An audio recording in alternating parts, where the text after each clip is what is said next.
Hello, my beautiful people. Thanks for visiting Docentes DigitalesTV. In this video, we're going to do the feedback for the previous episode. If you're here for the first time, I recommend watching the last video where we talked about why WWE wrestling is so popular in the United States. Now it's time to test what you've learned. Let's begin. Does WWE stand for World Wrestling Entertainment? Yes, that's the full name of the organization.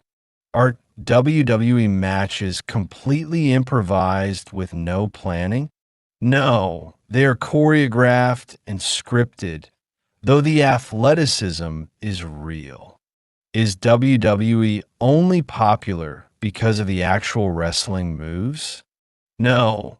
People also love the characters and storylines. Do WWE wrestlers appear only inside the wrestling ring? No. Many appear in movies, shows, and other areas of pop culture. Is WrestleMania a small local event?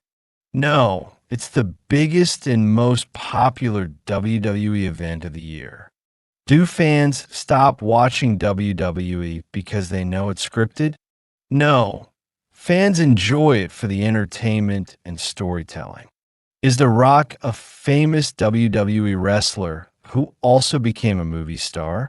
Yes. The Rock is one of the most well-known WWE legends. Is WWE only watched by adults? No. People of all ages enjoy WWE. Are WWE superstars trained actors who never work out? No, they're trained athletes who perform very physical moves. Does WWE mix sports with drama and storytelling? Yes, that's one of the main reasons it's so popular. Watch this feedback video again to make sure you've learned everything, and don't forget to subscribe so you're ready for the next exciting episode in this amazing series on English and American culture. See you in the next adventure.